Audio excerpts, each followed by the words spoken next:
The thing is, we have to look after our existing customers. It's not all about getting new ones. The reality is that 30 to 50 to even 80% of revenue is coming from the existing customer installed base. And the new logos is the icing on the top. So that onboarding is critical. It's not a nice to have, it's a must have to really engage new customers and get them to value so that they're going to renew, they're going to buy more, and they become your loyal champions.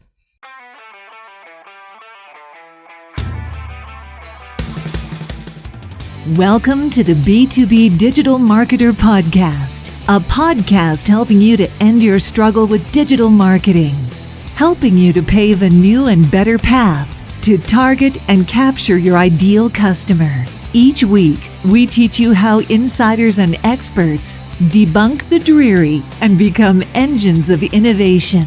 Now, here's your host, Jim Rembach.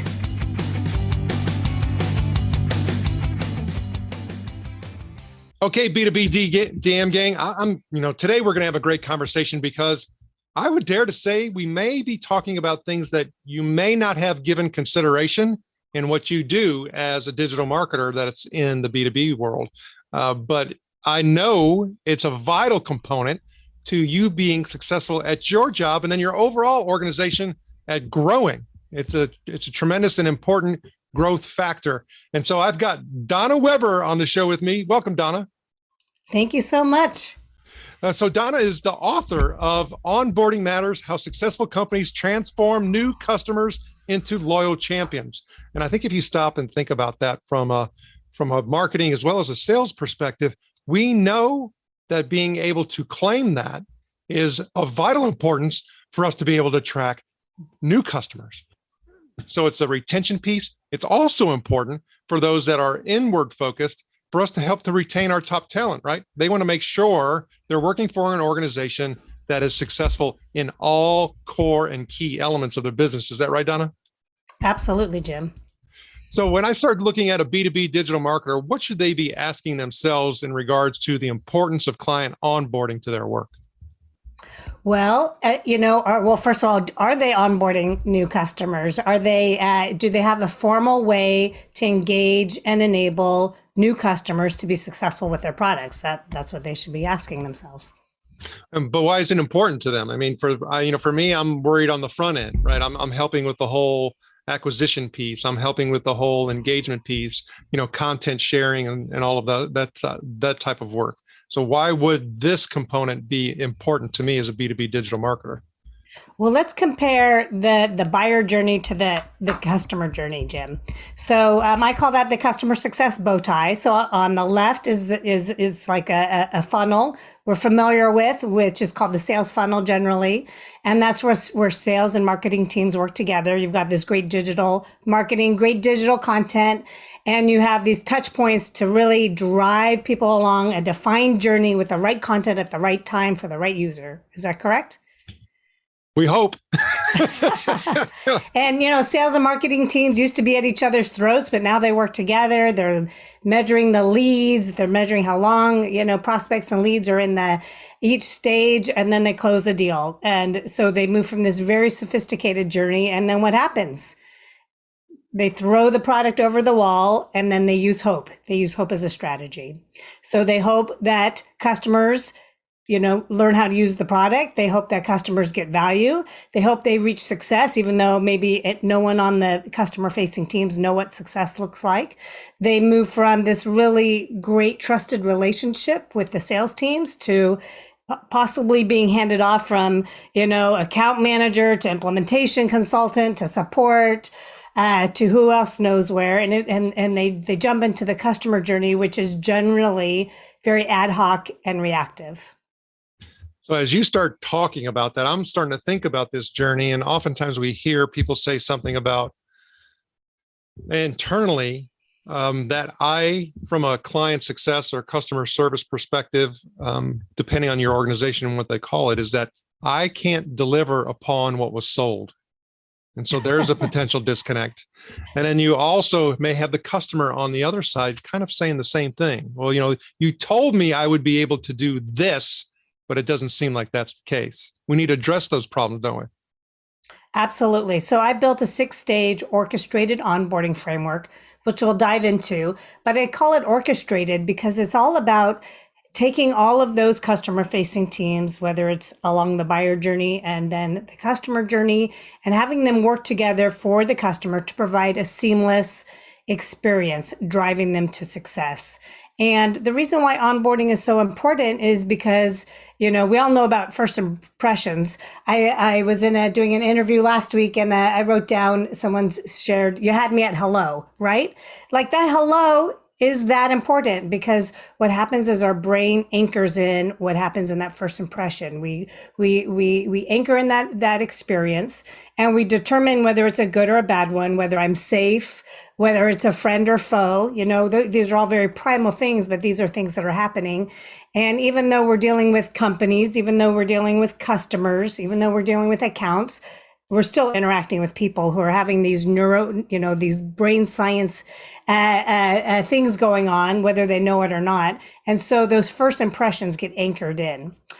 In addition, there's so many different players, as we've been talking about. There's all these different players in the orchestra, and when they're not creating this cohesive experience for the customer, that's going to create a bad impression, which is going to stay anchored.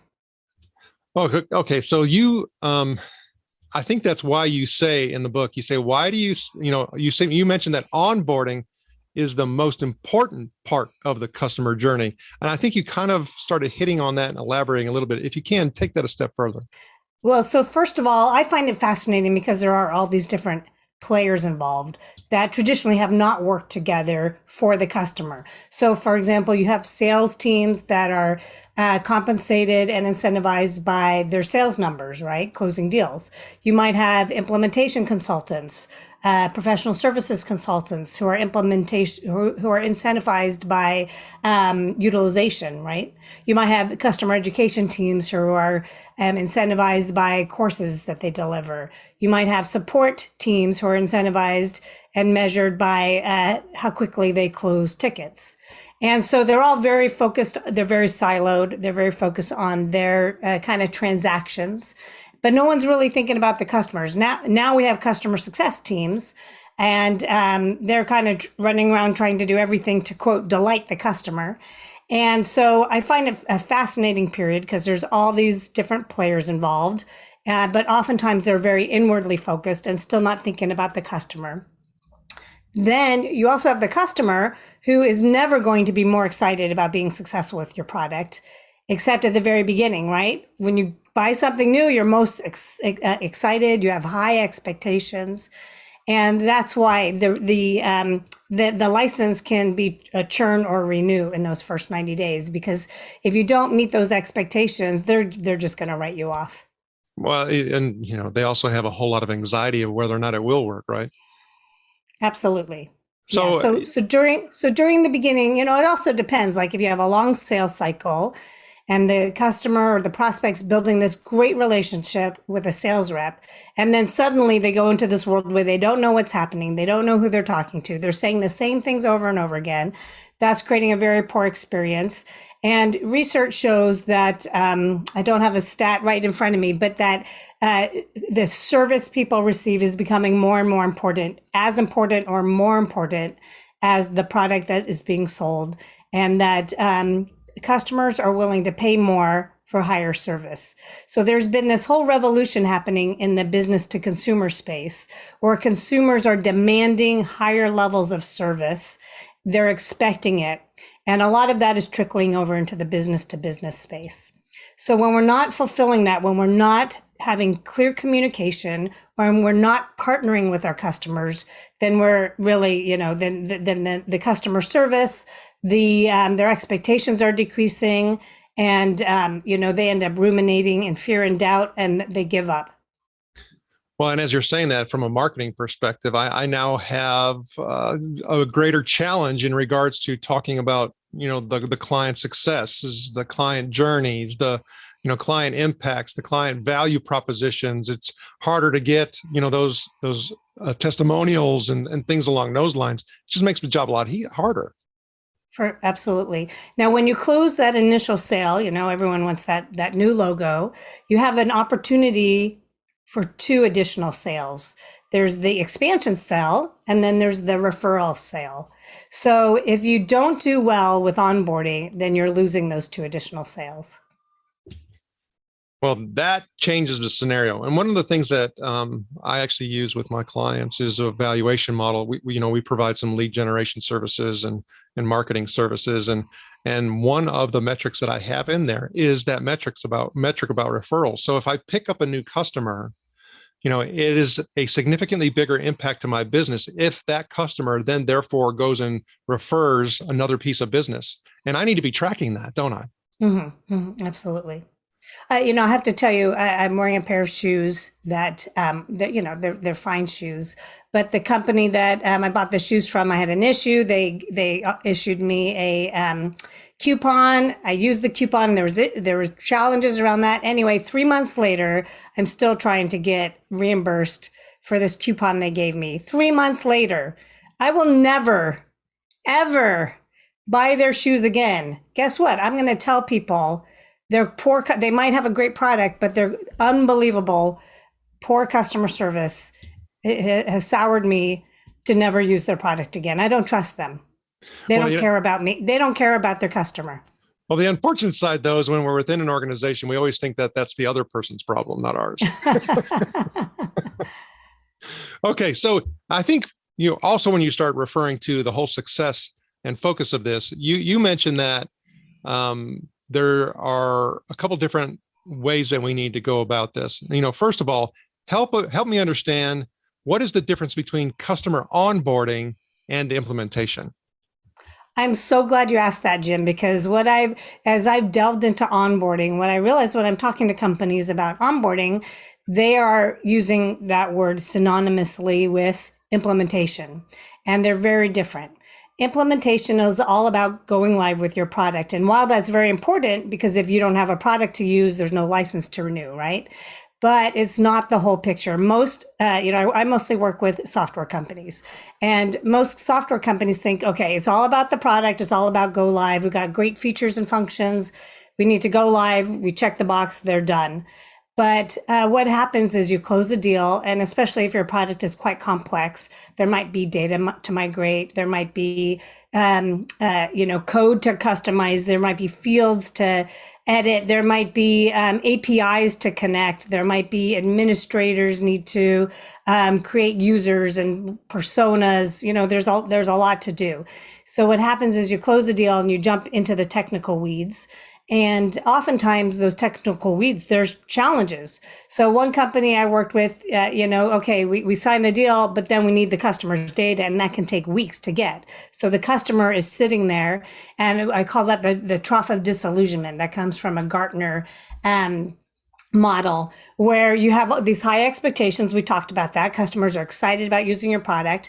And then you go into these long delays while your products are being implemented, customized, integrated, migrated, whatever is going on. And then they fall into this trough of disillusionment. It might take days. It might take weeks. It might take months.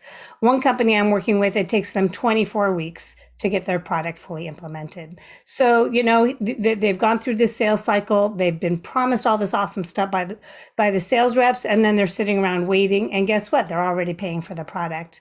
So onboarding needs to be a lot more than just going live with your product. That's why in my orchestrated onboarding framework, we front load the relationship, and we start with strategic engagement.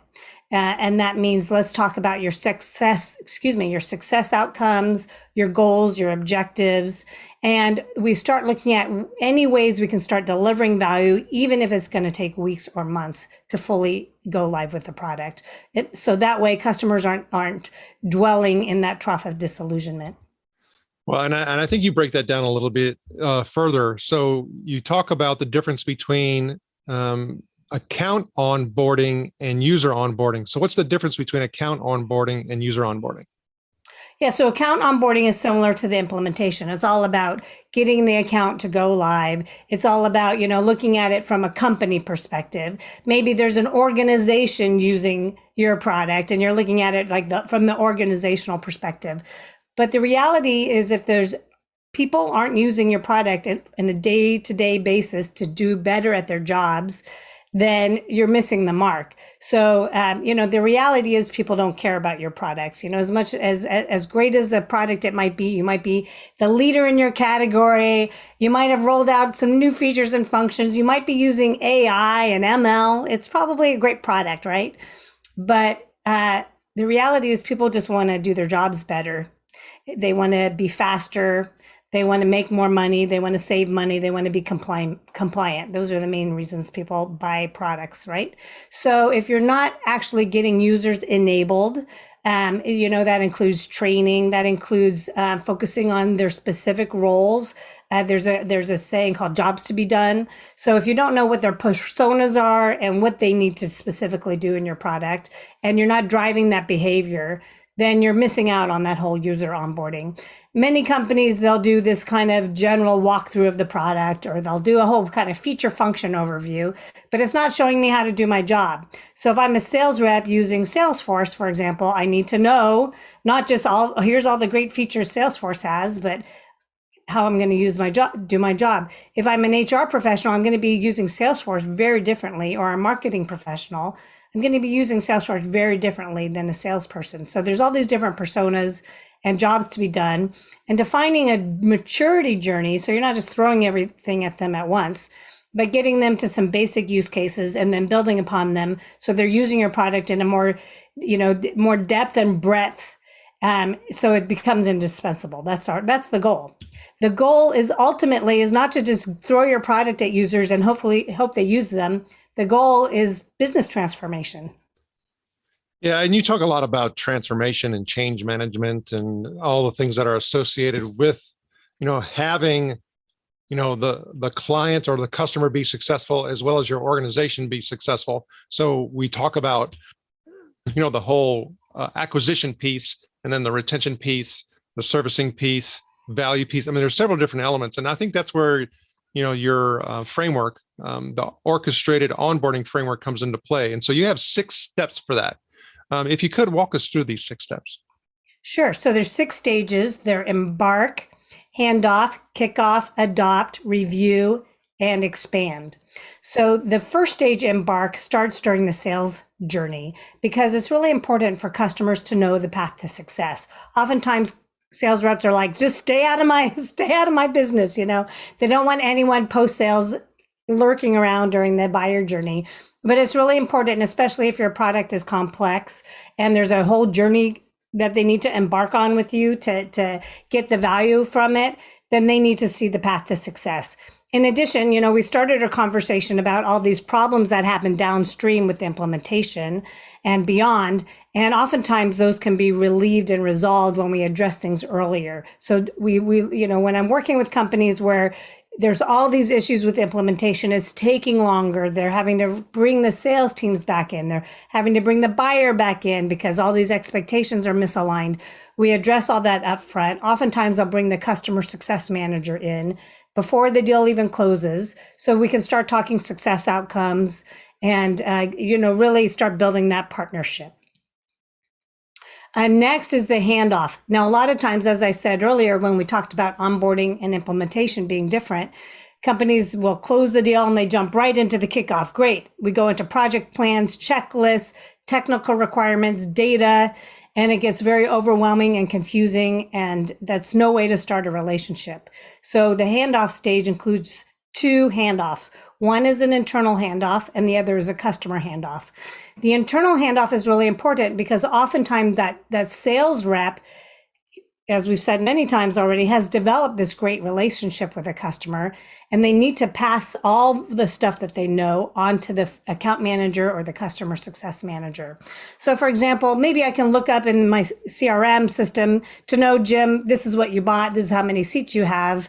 I can look all that up, great. But it doesn't tell me how to have a relationship with you.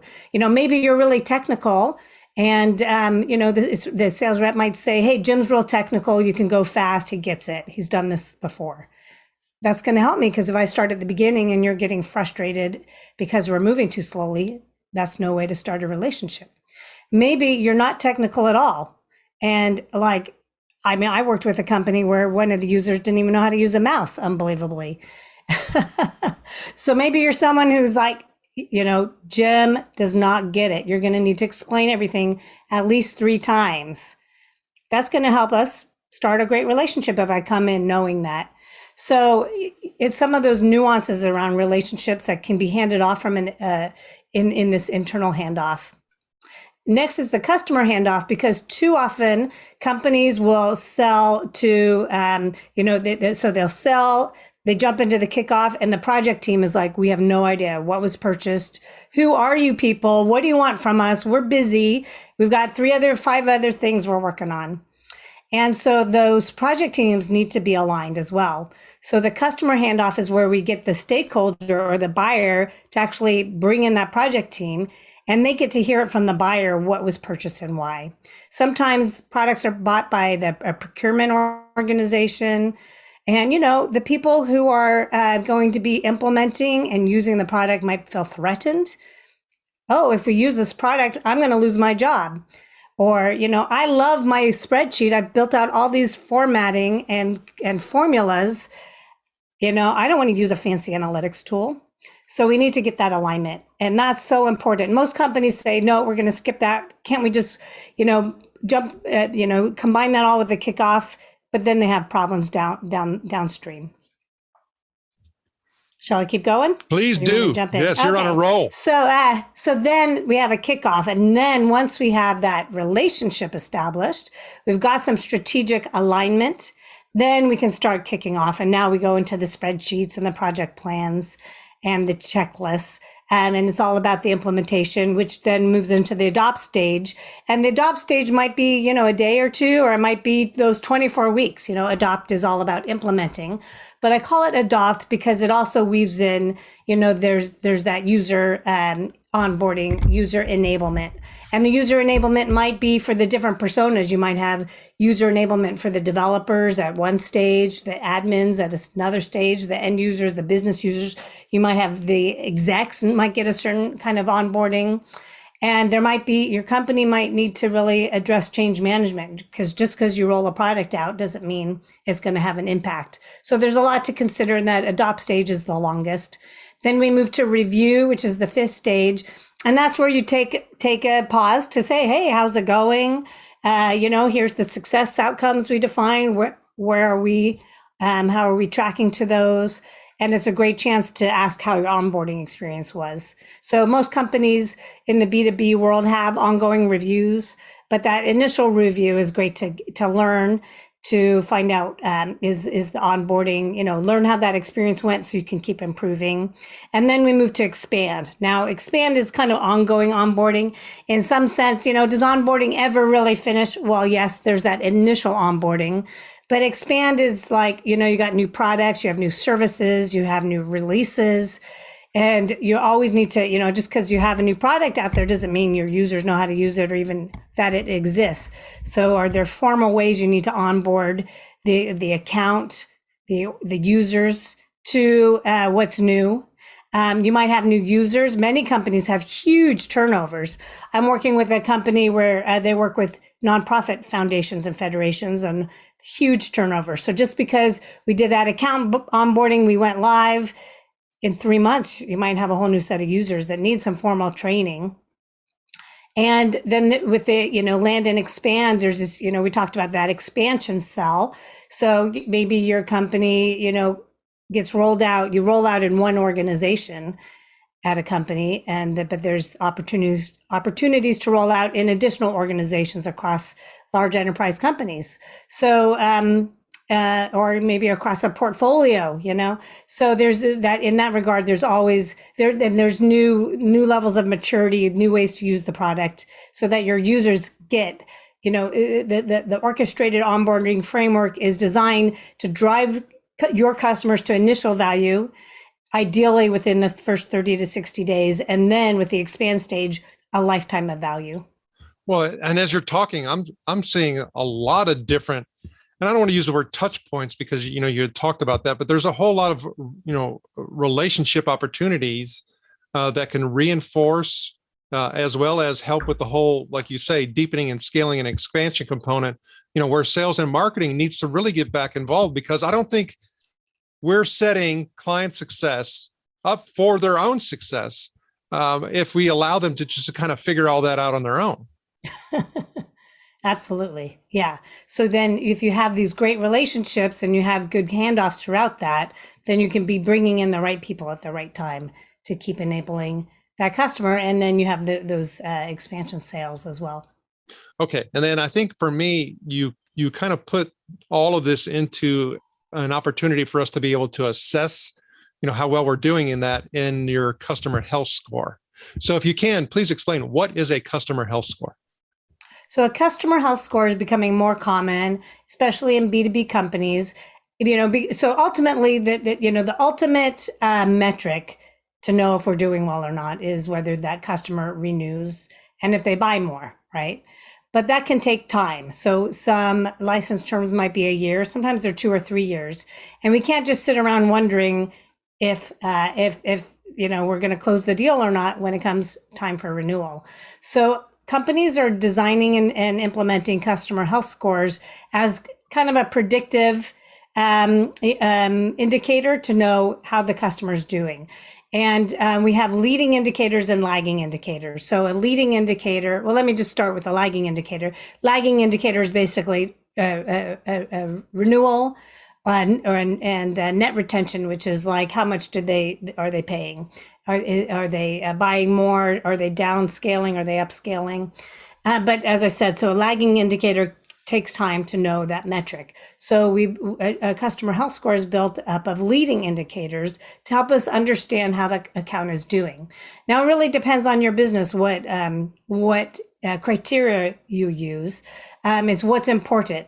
So, for example, one company I talked with, they said, well, customers, they buy our product for one workflow, but we know they're really sticky when they get to the second workflow. So that might be a criteria to say, are they on 2 or more workflows? They might get some points, You might have some weighted scores. How many support tickets have they logged? Now, you don't want them logging. It's just, you don't want to say, oh, if they don't have any, that's great.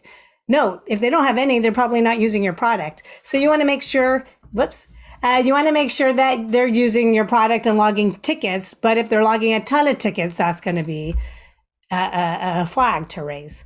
If you, are they using your product? So more and more companies are measuring product usage. They can use tools that track product usage. There might be a percentage of licensed users being active in the product. It might be, have they taken training? So it really depends on your product and what's important. But you might create some kind of simple or complex algorithm with weighted criteria, and then you might get some kind of indicator of an ABCD, green, yellow, red, and that can tell you how that account is doing. So without a doubt, we don't want to do this for just certain and select, clients that we have. It's something that we need to be able to scale. And if you look at a lot of organizations, for example, one of the major growth components that they have is acquisition, right? So that gives a whole different element. But if we start talking about, being able to scale our client success and customer success, how can organizations do that? Oh, I'm so glad you asked that, because what I see is so many companies, though, they think that they have to be like, we call it high touch or do this white glove treatment, or they might have a customer success manager. And in my book, I use the analogy. It's like they're picking up every instrument in the orchestra and they're trying to play it for the customer, because it's all about happy customers.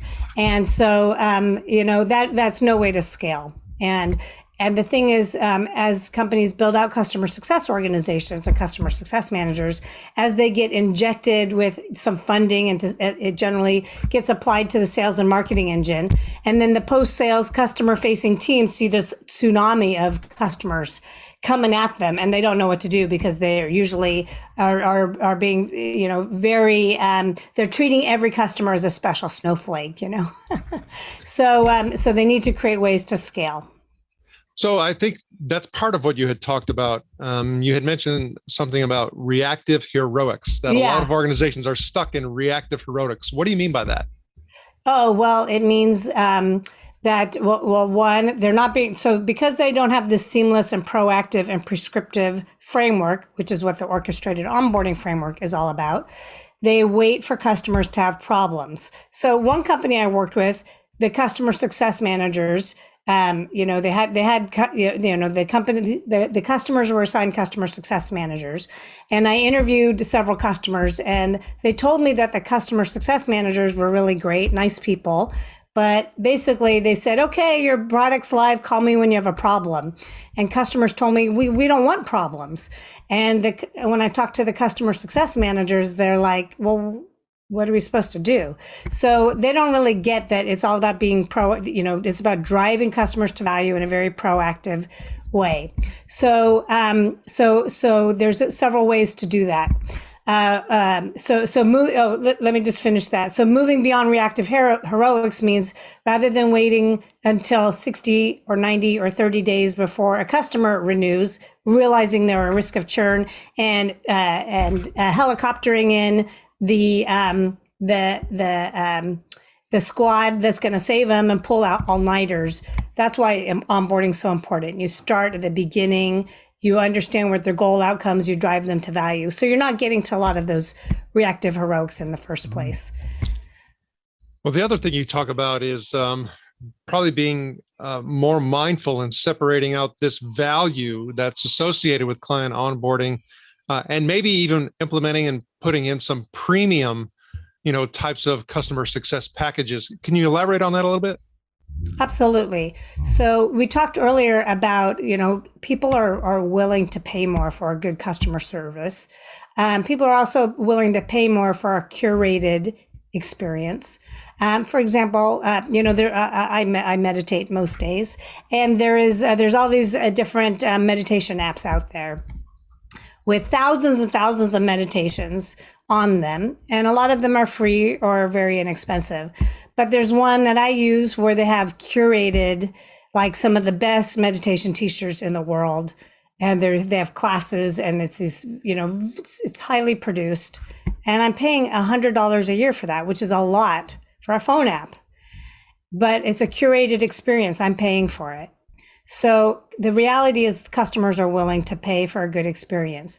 So when you include, so a lot of companies, they'll say, well, we have training, we have consulting, we have support, we've got maintenance. Companies are used to paying for support and maintenance. That's a leftover from the perpetual license model.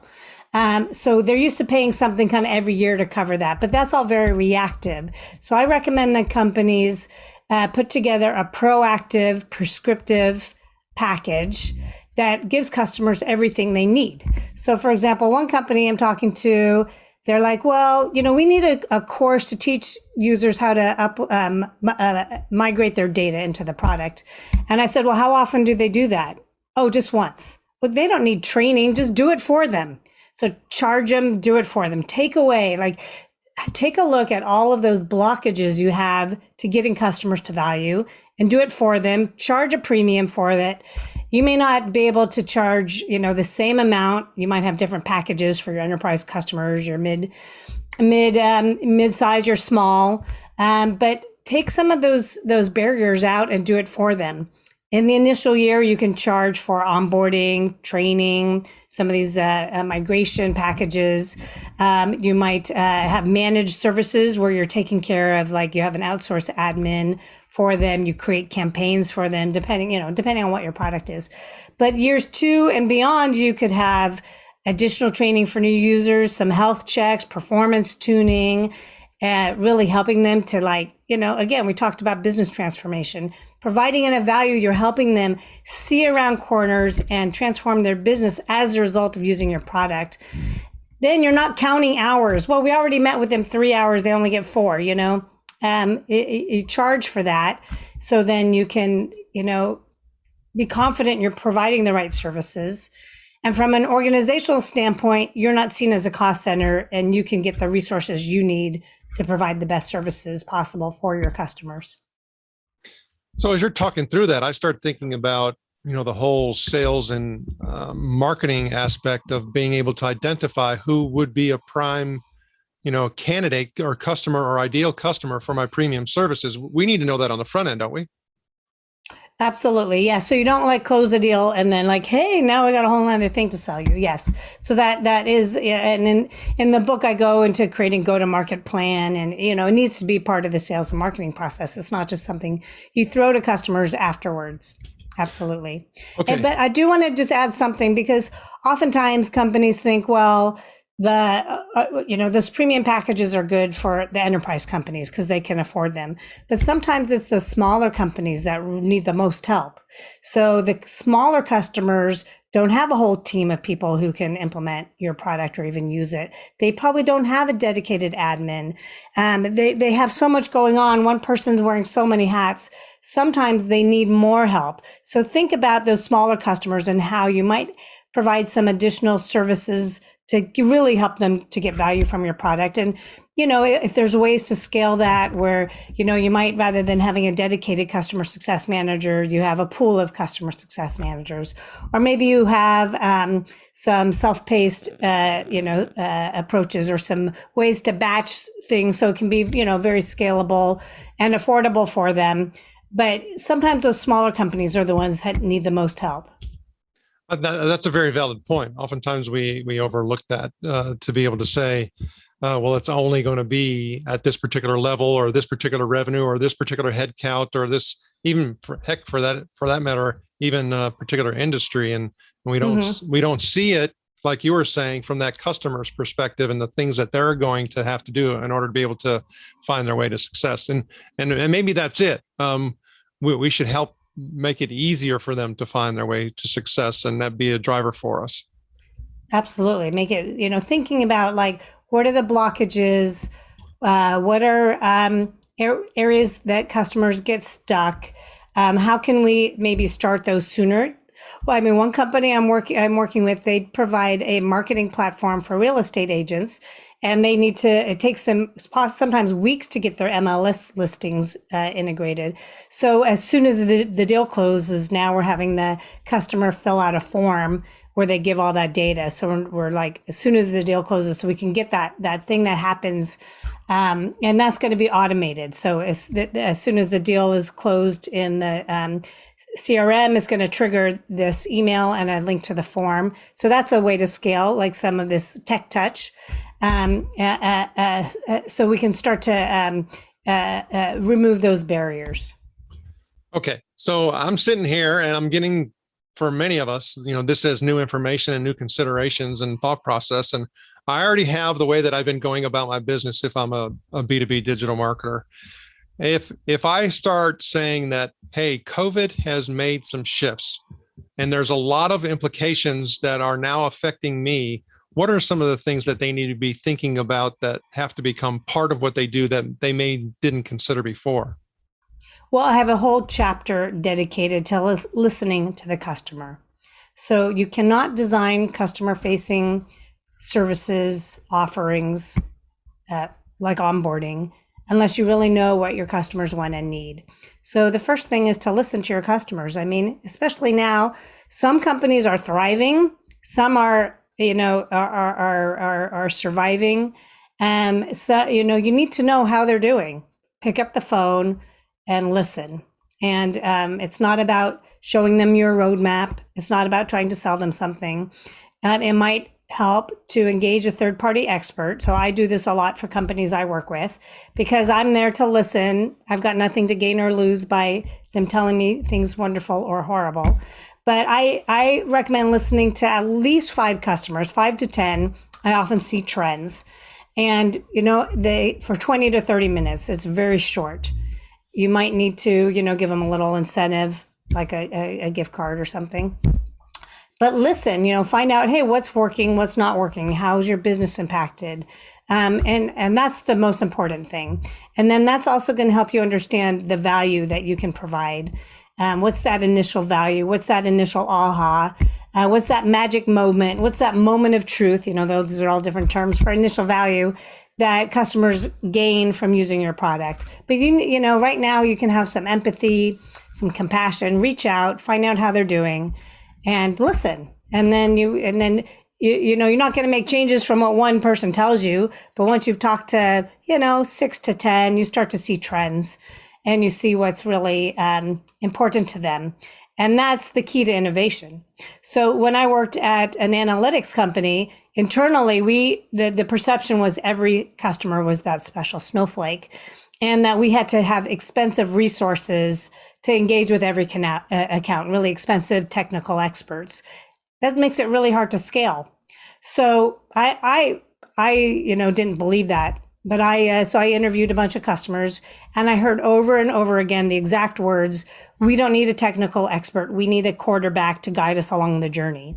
So that's how we built a scalable customer success program, where we had customer success managers to be the strategic business advisors to guide along the journey to get them to that initial value and then the lifetime value. But we also included customer success engineers who are those technical experts who could be kind of deployed as needed.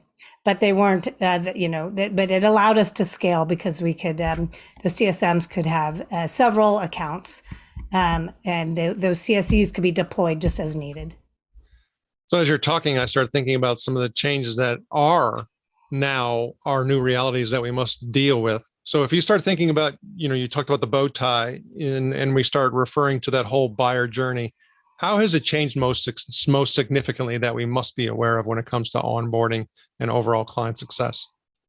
Well, Jim, at the beginning of the pandemic, I thought if there's one good thing that can come out of this is that customer success will become more established. That companies will start to really care about their customers, because maybe their current customers were their only customers this past year, because sales and the sales funnel was shriveling, especially last March, right?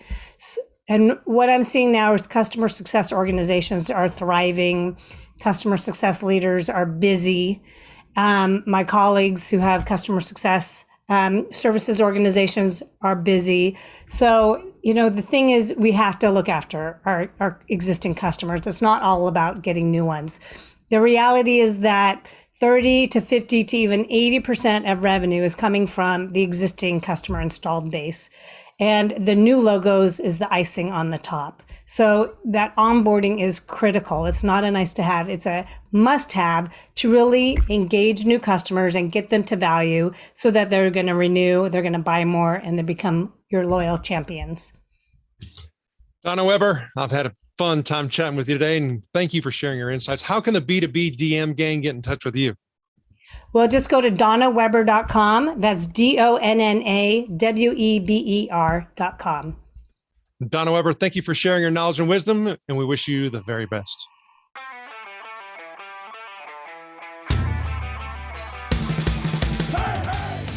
Thank you for joining us. Go now to join the B2B DM gang in the B2B Marketer LinkedIn group, where you can connect with other B2B DM disruptors and get access to our B2B DM cheat sheets, checklist, and guides. While you're at it, if you found value in this show, please help by going to iTunes to rate, review, and subscribe. And share the show on all of your digital platforms. Be sure to tune in next week for our next episode. And always remember, you can automate your lead capture, but you must lure your lead.